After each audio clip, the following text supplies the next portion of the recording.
जग्गी ने अचानक कहा। हमारे देश में बहुत से ऐसे धुरंधर हैं जिन्हें हम नजरअंदाज करने की हिम्मत नहीं कर सकते हैं। मैंने सुना है कि एक लड़के का नाम हाल ही में दिल्ली के आसपास सुना जा रहा है। इसका मतलब अभी भी कुछ उभरते सितारे हैं। आखिरकार हमें सावधान रहना होगा। जब सभी ने यह सुना तो वे जग्गी की बात से सहमत हो गए। अरे तो क्या यह लड़का वो पुष्कर ही तो नहीं है? इस बार हम जिस समुद्री जानवर की तलाश कर रहे हैं वह बहुत बड़ा है, इसलिए हमें आप दोनों पर भरोसा करना होगा। स्पीड बोट बहुत तेजी से आगे बढ़ी और जल्द ही किनारे पर पहुंच गई। यह द्वीप गहरे समुद्र के सबसे करीब है। इस पर कुछ लोग रहते हैं। तो चलो आगे की प्लानिंग करने से पहले वहां जाकर रुक जाएं, मंतोष ने कहा। पुष्कर स्पीड बोट से कूद गया और रेत पर जा गिरा। उसने सबसे पहले एक छोटी सी घंटी निकाली और उसे बजाया। जादुई आवाज से उसे साफ महसूस हो रहा था कि वह टुकड़ा उससे ज्यादा दूर नहीं है। तभी देबू ने पुष्कर पर नजर डाली, अपना सिर हिलाया और मजाक उड़ाया। गजेंद्र, भले ही हम दोनों नहीं आए, आप इन दो लोगों को आने के लिए इनवाइट नहीं करेंगे, है ना? एक बहुत मोटा आदमी जिसकी 2 कदम चलने के बाद सांस फूलने लगती है ना? और उनमें से एक अभी भी बच्चा है। क्या वे आपकी मदद कर सकते हैं? हम समुद्री जानवरों को मारने जा रहे हैं। क्या आपको ये लगता है कि हम इन पहाड़ों और नदियों का आनंद लेने जा रहे हैं? वह किसी गैंगस्टर को भी नहीं हरा सकता। तो क्या वह अभी समुद्र में जा सकता है? क्या यह मरने का एक तरीका नहीं है? वैसे जिग्नेश और पुष्कर को देखकर लग भी कुछ ऐसा ही रहा था। गजेंद्र ने अजीब तरह से मुस्कुराते हुए कहा, हम उन्हें अभी भी क्यों नहीं भेज देते? मंतोष ने आकर पुष्कर से कहा, अगर तुम आगे जाना चाहते हो तो बस मेरे पीछे पीछे चलो। अगर तुम ऐसा नहीं करना चाहते हो तो बाहर निकलो। लड़के, सावधान रहो।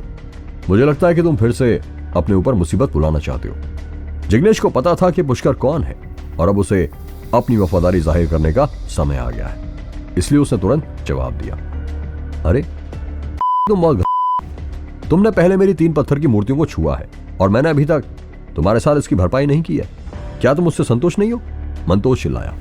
पुष्कर ने उनका लालच भरा कॉन्ट्रैक्ट ठुकरा दिया था और इसी वजह से मंतोष और गजेंद्र ने उन्हें जहाज से उतरने के लिए कह दिया था। चलो पहले मछली पकड़ने वालों के गांव चलें। पुष्कर ने 2 कदम उठाए, श्वेता की ओर पीछे देखा और कहा, तुम्हारे बारे में क्या? श्वेता की नजरें उन दोनों फाइटर्स देबू और जग्गी पर टिकी हुई थी। उसने पुष्कर की आवाज सुनते ही उसकी ओर देखा और कहा, मैं भी तुम्हारे साथ चलूंगी। ये गांव जो एकदम साधारण सा मछुआरों का गांव लगता था। पुष्कर और बाकियों के साथ यहां पर जो घटना घटी वह पहले कभी नहीं हुई थी। क्या तुम्हारे घर पर एक रात रुकने के लिए 2000 रुपए लगते हैं? जिग्नेश ने एक मछुआरे पर चिल्लाते हुए कहा। हाँ, 2000 रुपए, वह भी सिर्फ एक आदमी के। रहना हो तो रहो, पूरे गांव में यही रेट चलता है। बल्कि मैं तो कहूंगा अगर ज्यादा अंदर की तरफ जाओगे तो हो सकता है रेट बढ़ भी जाए। एक मछुआरा जिसने अपने घर का दरवाजा खोला था वह पुष्कर और उसके साथ बाकी 2 लोगों को देखते हुए बोला। पुष्कर को हालांकि 6000 रुपए की कोई चिंता नहीं थी।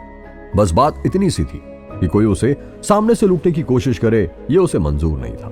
चलो एक बार अंदर जाकर जगह को देख लेते हैं, पुष्कर ने आगे बढ़ते हुए कहा। पर पुष्कर ने घर के अंदर जाने के लिए 2-3 कदम बढ़ाए ही थे कि अचानक एक और औरत एक कर गुस्से से चिल्लाते हुए उसके पास आ गई और बोली, एक तो तुम बाहर से आए हो, ऊपर से तुम्हारी हिम्मत कैसे हुई मेरी सब्जियों के ऊपर पैर रखने की? अरे तो वही है, श्वेता जोर से चिल्लाई। वो औरत जो उनके सामने इस वक्त खड़ी थी वो और कोई नहीं बल्कि संतरी थी, जो कि क्रूज शिप पर भी मौजूद थी। ये तो बहुत अच्छा ही हुआ।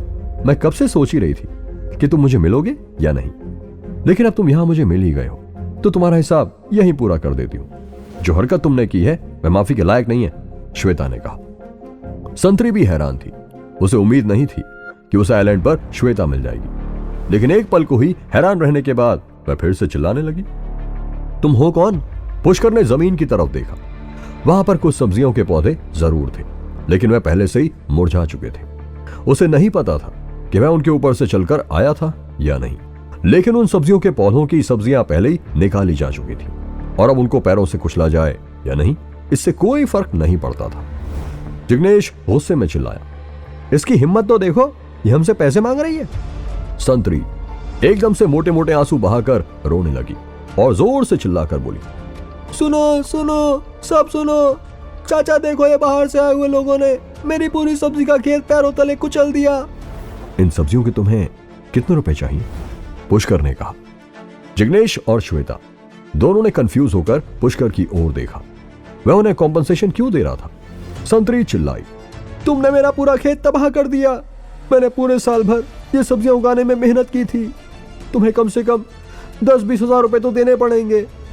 पुष्कर ने उसे कुछ पल घूर कर देखा और फिर अचानक मुस्कुराते हुए कहा, तुम्हें डर नहीं लगता कि तुम का पैसा जमा कर लोगी तो तुम्हारे पास पैसे को खर्च करने के लिए जिंदगी में नहीं बचेगी?